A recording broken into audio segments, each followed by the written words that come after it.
Good morning everyone, কেমন আছো তোমরা সবাই? আশা করছি তোমরা অনেক ভালো আছো আর আমিও অনেক ভালো আছি। আর আজকে হচ্ছে গণেশ চতুর্থী, তাই তোমাদের সকলকে গণেশ চতুর্থীর আমার তরফ থেকে অনেক অনেক অনেক শুভেচ্ছা জানিয়ে আমি রেডি হয়ে একেবারে চলে এসেছি। আর আজকে ভীষণ কাজ আছে, আজকে ঘরে গণেশ পুজো করব, তো সেক্ষেত্রে অনেক অনেক অনেক কাজ। তাই সকাল সকাল আমি চাটা বানিয়ে নিলাম, কারণ চাটা বাড়িতে সবাই খাবে। তার মধ্যেই দেখছি আমার কোনো কাজকর্ম শেষ হয়নি, কিন্তু ঠাকুরমশাই এসে হাজির।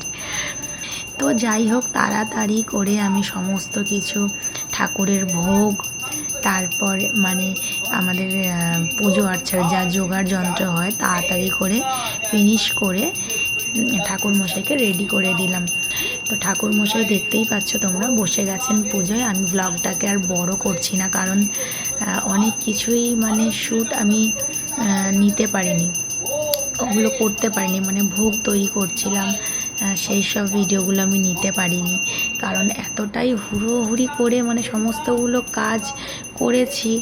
ঠাকুরমশাই এসে বসে আছেন, সেটা কেমন একটা দেখতে লাগে। তো আমার সব কিছু তখন রেডিও হয়নি, তাড়াতাড়ি করে আমি সমস্ত কিছু রেডি করতে গিয়ে অনেক কিছু ভিডিও আমি নিতে ভুলে গেছি। তাই অল্প কিছু কিছু ক্লিপ আমি নিয়েছি, যেগুলো তোমাদের সঙ্গে শেয়ার করছি। এই যে এখন তোমরা দেখতেই পাচ্ছ ভগবান গণেশের পুজোর পুজো মানে করা হচ্ছে। তো ঠাকুরমশাই মন্ত্র পড়ছেন, তো সে সময় অল্প কিছু ক্লিপ আমি নিতে পেরেছিলাম, তো সেগুলোই তোমাদের সঙ্গে শেয়ার করছি। তোমরা দেখতে থাকো, আশা করছি ভালো লাগবে। পুজো হচ্ছে সেটা দেখতে কার না ভালো লাগে। আমাদের বাঙালিদের মধ্যে পুজোটাকে কেউ দেখে না বা দেখতে চায় না এরকম খুব কম লোকই আছে। তো এখন ঠাকুরমশাই আমাকে জিজ্ঞেস করছেন যে সংকল্প কার নামে হবে। তো আমি বললাম যে সংকল্প তো বাড়ির সবার নামেই হবে, কারণ মানে কাকে বাদ দেবো, কারণ আমার সবই আমার ঘরের লোক, আমার ফ্যামিলির। তো আমি এক এক করে সবার নামই বলে দিলাম যে সংকল্প এনাদের নামে হবে বা আমার নামেও হবে। তো সেই হিসেবে ঠাকুরমশাই সংকল্প করছেন। হ্যাঁ, তো তোমরা দেখতে থাকো ব্লগটা, আশা করছি তোমাদের অনেক ভালো লাগবে। প্রচুর পরিমাণ ঘেমে গেছি, এত তাড়াতাড়ি করে সমস্ত কাজ করতে গেছি, মানে প্রচুর মানে ঘেমে গেছি। আর বাড়িতে সেরকম কেউ নেই হেল্প করার, আছে একজনই আমার জেঠিমা। জেঠিমা প্রচুর পরিমাণ হেল্প করে আমাকে, সমস্ত পুজো আর্চা বলো, বাড়িতে কোনো অনুষ্ঠান হলে উনি খুবই হেল্প করে। উনি ছাড়া বলতে পারো তোমরা আমি অন্ধ, মানে উনি বয়স হয়েছে, তো জানি না, যদি ভগবান না করুক কোনোদিন যদি ওনার কিছু হয়ে যায়, আমি যে কী করবো, আমি মানে পাগলি হয়ে যাবো রীতিমতন। তো জেঠিমা প্রচুর পরিমাণ হেল্প করে, প্রতিটা অনুষ্ঠান অকেশনে আমাকে প্রচুর সাহায্য করে, না হলে আমি একদম কানা যাকে বলে, একা হাতে একা পারবো না কোনো কিছু।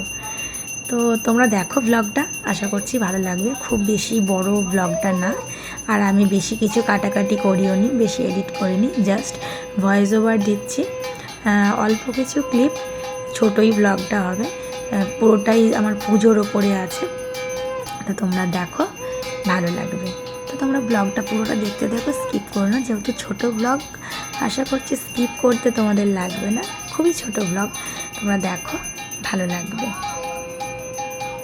আর তার মধ্যে হচ্ছে আমার বাড়িতে কাজ, এখন বাড়িতে কাজ হচ্ছে, বাড়িঘর একদম এলোমেলো, মানে কি বলবো, আমার বাড়িঘরের অবস্থা যা, মানে কোনো রকমে ঠাকুর ঘরটাই প্রপারলি হয়েছে, বাকি সব কিছু কাজ এখন বাড়ির এলোমেলো হয়ে রয়েছে। বাড়ির জিনিসপত্র, মানে সামনে আবার রান্না পুজো আছে, আমি জানি না কি করে কি করব। একটুও রেডি হতে পারিনি কোনো রকমে। ঠাকুরমশাই এদিকে পুজো করছেন আর আমি গিয়েছি শাড়ি পরতে, কোনো রকমে শাড়িটা পরে এসে পুজোতে বসে গেছি।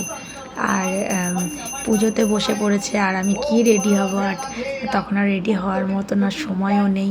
সকাল থেকে হুটপাট করে যা হোক করে কোনো রকমে ভোগটা তৈরি করেছি। ভোগের মধ্যে আমি করেছিলাম 5 রকমের ভাজা, লুচি, সুজি, ভেবেছিলাম একটু ফ্রাইড রাইস আর আলুর দম করে ঠাকুরকে দেব।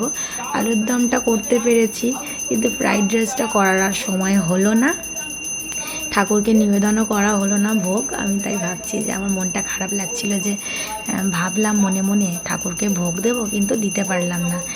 হ্যাঁ, আর ভাবছি সন্ধ্যের দিকে যদি সময় পাই তাহলে করে দেব, মানে এখনও ঠিক করে উঠতে পারছি না যে কি করব। তো এই হচ্ছে আমার পুজোর ব্লগ। তোমরা অবশ্যই কমেন্ট করো কেমন হয়েছে ব্লগটা। আর আমার ঠাকুরের যোগার যন্ত্র তো আমি সেরকম কিছু করতে পারিনি, তো যেটুকু পেরেছি কেমন হয়েছে না হয়েছে তোমরা অবশ্যই লাইক কমেন্ট করো, পাশে থেকো। এইভাবেই আমার সব সময়। এখন আর সেরকম বেশি রিলসও আমি বানাতে পারি না, মানে ব্যস্ত থাকছি বাড়িতে এতটা পরিমাণ ঘরের কাজে, সমস্ত কিছুতে মানে একদম সময় দিতে পারছি না, না ঠিক মতন রিলস বানাতে পারছি, না সবাইকে ভালোভাবে সাপোর্ট করতে পারছি, না ভালোভাবে পোস্ট করতে পারছি, মানে কোনো কাজটাই ঠিকঠাকভাবে সঠিকভাবে হয়ে উঠছে না। মানে এই বাড়িতে কাজ হওয়ার পর থেকে যেন সমস্ত কিছুটা আমার এলোমেলো হয়ে গেছে। তো যতটা পারি আমি সবাইকে সাপোর্ট করার চেষ্টা করি। তোমরাও এইভাবেই আমার পাশে থেকো, আশা করবো এইভাবে তোমরা সারা জীবন আমার পাশে থাকবে। তো কেমন হয়েছে ব্লগটা অবশ্যই আমাকে কমেন্ট করে জানিও, আর লাইক করতে কিন্তু ভুলো না একদমই। তো সবাই ভালো থেকো বন্ধুরা, সুস্থ থেকো, আর আমিও নিজেকে সুস্থ রেখে তোমাদের সাপোর্ট করার চেষ্টা করব। তো অনেক অনেক ধন্যবাদ সবাইকে, সবাই ভালো থেকো, টাটা।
একে লোক দেখিস এখানে তুলবে।